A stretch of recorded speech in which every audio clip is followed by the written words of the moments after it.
E aí, gente, tudo bom? Aqui quem fala é o Cauã. E aí, gente, eu sou a Anali. E aí, gente, eu sou a Letícia. Oi, gente, é a Alice. E hoje vamos falar sobre as leis de Newton. E quais eram suas principais leis, para que servem suas leis, a sua importância e quais são suas principais características. E um pequeno resumo sobre ela. Então, fiquem com o vídeo.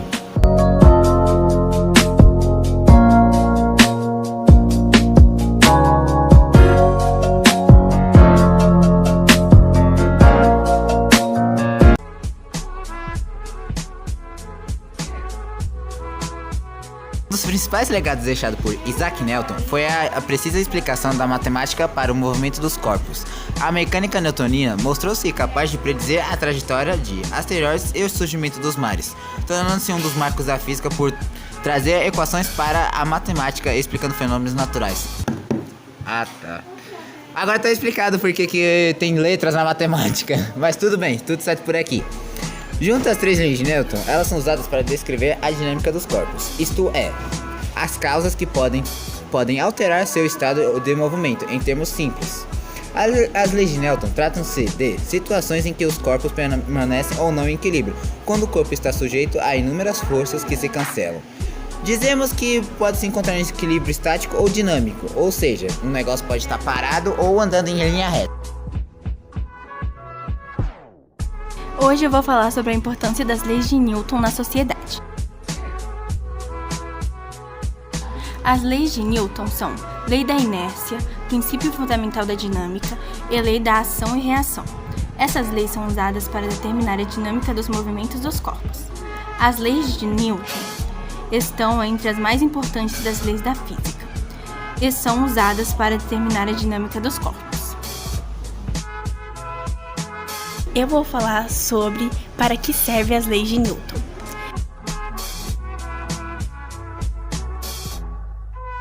As leis de Newton foi fundamentada com a base da mecânica clássica, com um conjunto de 3 leis capazes de explicar a dinâmica que envolve o movimento dos corpos.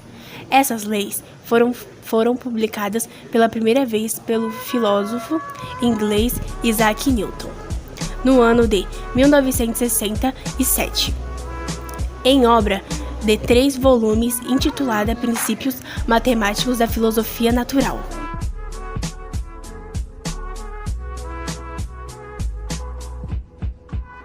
As leis de Newton constituem a base fundamental da mecânica clássica, também chamada de mecânica newtoniana, justamente por ter seus pilares nos estudos de Newton. Elas são os princípios usados para analisar o movimento dos corpos celestes, assim como dos corpos materiais.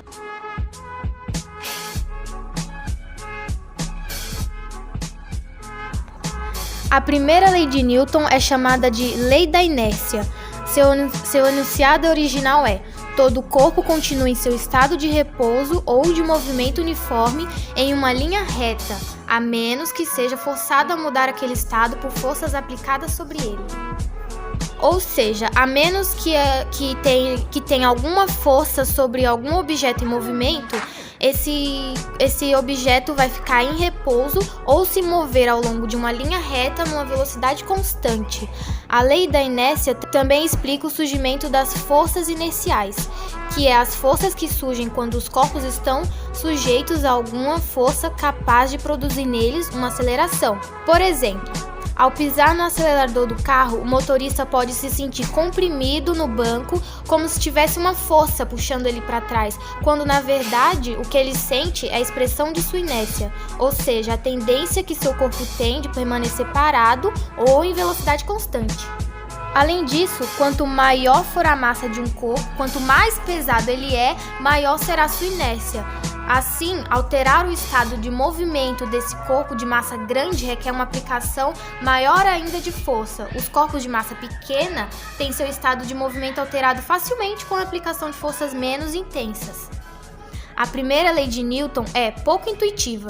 Ao rolarmos uma bola no chão, ela para diante dos nossos olhos, porque jamais esperaríamos que ela rolasse eternamente, né?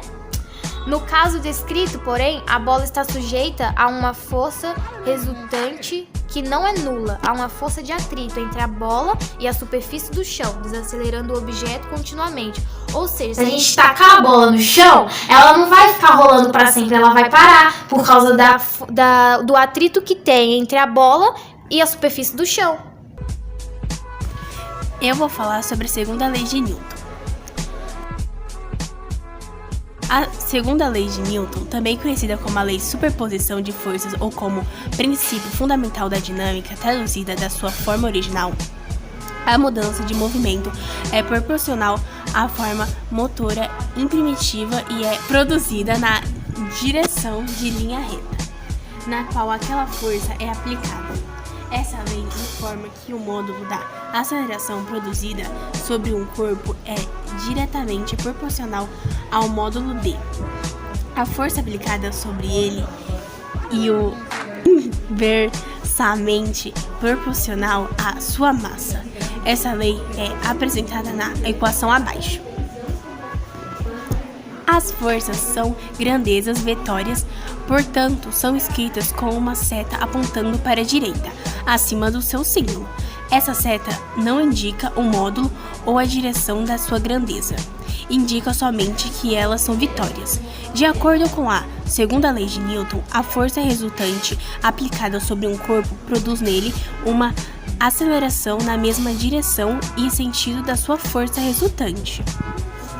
Além disso, o princípio da superposição pode ser calculado pela soma vetorial de todas as forças que atuam sobre o seu corpo.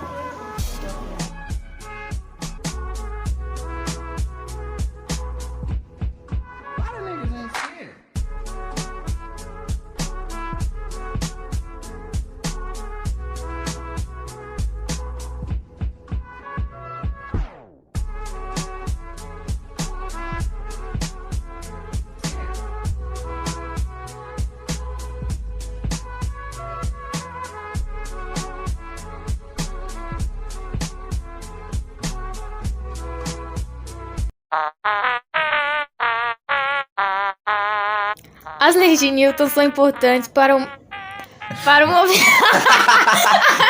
Agora é de verdade. A toda ação há sempre uma reação oposta. Oh, meu Deus! A forma motora imprimitiva e é produzida inversamente proporcional à sua massa. A primeira lei de Newton, apesar de ser uma lei qualitativa, as leis de Newton foram fundamentadas. Calma. Volta.